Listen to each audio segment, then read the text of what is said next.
"I can fix it," said the young boy to the stranded billionaire. At first, Arthur Montgomery laughed. How could a 10-year-old repair an engine worth more than most houses? But 5 minutes later, Leo's small hands brought the luxury car back to life. When Arthur reached for his wallet, the boy refused, simply warning, "This place isn't safe for you," before vanishing into the crowd. That night, Arthur couldn't shake those words. The next day, searching the streets, he finally found Leo. Not fixing cars, but standing helpless in a hospital ward by his sick mother's bedside. What Arthur did next would change both their lives forever. Late afternoon, heat pressed down on the empty boulevard, the asphalt shimmering in waves. Arthur Montgomery's black Mercedes-Benz S-Class coughed, lurched, and died, leaving only the faint tick-tick-tick of cooling metal. He pulled the car to the roadside, hazard lights blinking against the backdrop of cracked brick walls and graffiti, adjusting his loosened tie. He called his roadside service. 15 to 20 minutes, sir, they promised. He glanced at his watch, frustration lining his jaw. Time dragged. The sun slid lower, the air thick with dust and faint exhaust from passing traffic. A woman at a corner shop wiped down a counter, watching quietly. Two teenagers leaned against a stoop, murmuring and chuckling as they observed the stranded man in his expensive suit beside the silent machine. An hour passed. Still no help. Arthur's patience thinned with the heat pressing against his collar. He exhaled sharply and stepped back from the car when a voice, calm and steady, came from his side. "I can fix it." Arthur turned. A boy stood there, no more than 10. His frame was thin, his clothes torn and dusty, sneakers worn down at the heel. A stitched backpack strap clung to one shoulder. His eyes, dark and intelligent, didn't flinch. Arthur gave a small, dismissive laugh. "This is a complex engine," he said, waving a hand as though brushing away a suggestion too naive to consider. He turned back toward the road, willing his help to arrive. The boy didn't move. His voice came again level, almost like a warning. "This place isn't safe for someone like you." Arthur paused, uneasy for the first time. His pride warred with his reason. No uniformed repair truck had arrived. The street was emptying. The boy's gaze remained fixed on the car, calm, assured. Finally, Arthur pulled the interior latch. The hood popped with a dull clunk. The boy stepped forward slowly, setting his backpack down with deliberate care, and leaned into the open hood, his eyes scanning the engine like one reading a familiar map. The stage was set, wealth and helplessness on one side, poverty and quiet confidence on the other. The boy stood before the open hood, as though he'd done this 100 times. He didn't rush. He studied, listened, and touched nothing until he was sure. From his backpack, he produced a few small tools, an old screwdriver, a piece of sandpaper folded tight, a worn toothbrush, and a matchbox of spare fuses. Not much, but enough. He checked the cables, pressed the battery clamp, tightened a loose ground connection, and swapped a weakened fuse with one from his box. He worked with quiet precision, his movements careful and deliberate as though every small detail mattered. Arthur watched from behind, arms folded, pretending indifference, but silently leaning closer. His world was built on contracts and guarantees. Yet here was a child with nothing but confidence in his hands. Minutes passed. The boy closed the hood gently, brushed the dust from his fingers, and nodded once. Arthur slid into the driver's seat, turned the key, and froze. The engine roared back to life, smooth, steady, as if it had never failed. A brief laugh escaped him, startled and relieved. He stepped out, pulling his wallet. "For your help," he said, holding out crisp bills. But the boy shook his head. "Don't worry," he replied simply. His voice was calm. "Final." He pointed toward the street. "You should go. This isn't a safe place for you."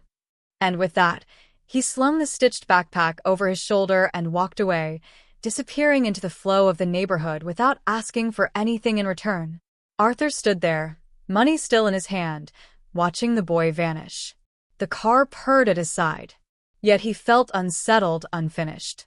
That night, the image replayed in his mind. The boy's small hands, the quiet certainty in his voice, The refusal of money, the warning, "This isn't a safe place for you," echoed like a riddle.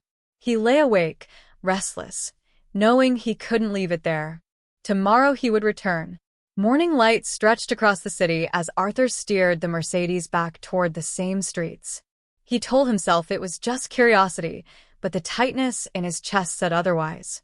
The boulevard unfolded, cracked asphalt, graffiti on brick walls, power lines sagging low. He slowed by the same kiosk.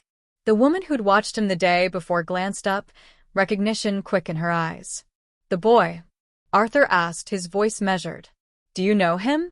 She hesitated, exchanged a look with her neighbor, then shrugged. "Plenty of boys here, but I've seen him run toward the clinic." That word clinic lodged in his chest. Arthur thanked her and drove on. The clinic was a squat concrete block, paint flaking from its walls, a crooked sign swaying above the door.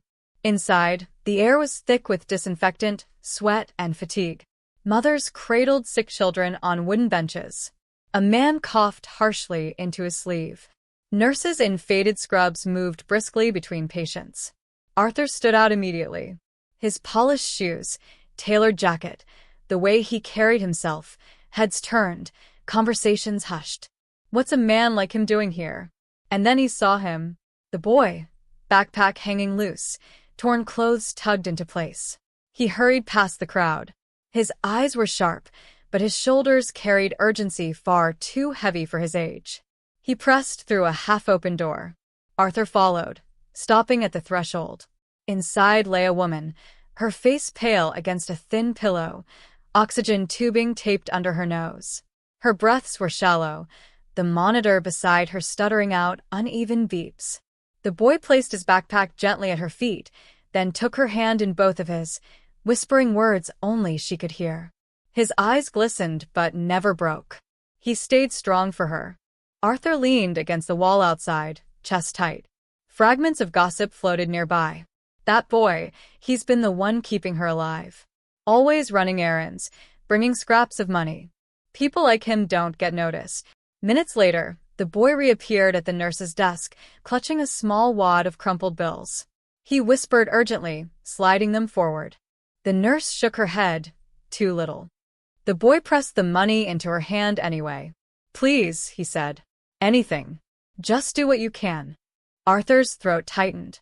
Yesterday, this boy had fixed his luxury car without asking for a cent. Today, he was fighting to keep his mother alive with scraps. For the first time in years, Arthur felt his wealth stripped of power. His money had bought speed, silence, convenience.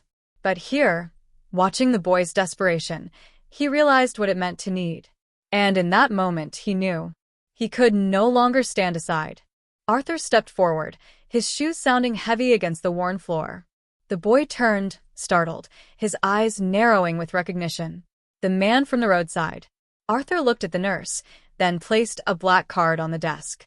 His voice was low but steady. "Every bill, every treatment, whatever she needs, cover it." The nurse froze, glancing from the card to the boy. For a moment, silence hung in the air, broken only by the beep of the monitor inside the ward. The boy's face hardened in confusion. "Why?" "Why would you do this?" he asked, his voice caught between pride and disbelief. Arthur crouched so they were eye to eye. "Because yesterday, when no one else stopped, you helped me. You gave me something I couldn't buy. Time, safety, kindness. Let me return it." The boy's jaw trembled.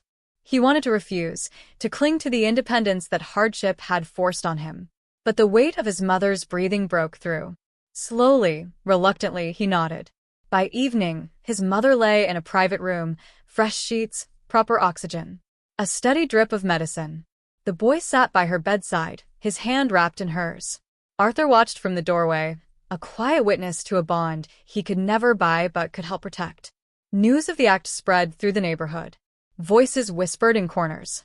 "That boy fixed his car, and now look. Imagine a billionaire helping one of ours." Maybe not all rich men walk blind. In the weeks that followed, Arthur did more than cover bills. He arranged tutors, opened doors to schools the boy could only dream of, and kept his stitched backpack as a symbol of where he had come from. Eventually, he offered adoption, Not as charity, but as a partnership. You carry the heart of an engineer, Arthur said. Let me give you the path to build what you were born to create. Months later, the world saw them together on a stage. Cameras flashed as Arthur spoke at a press conference, Leo by his side. The boy, still humble, still carrying his backpack, stood firm under the lights. Arthur addressed the room. Not long ago, my car broke down.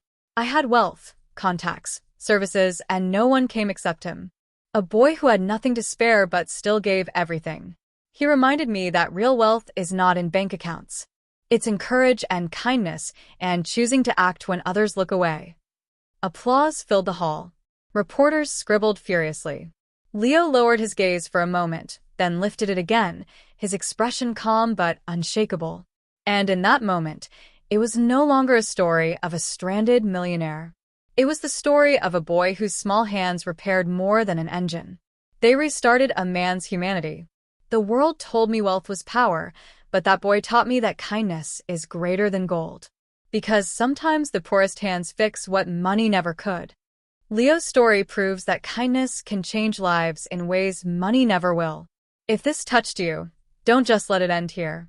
Share it, subscribe, and keep spreading stories that remind the world of the power of compassion.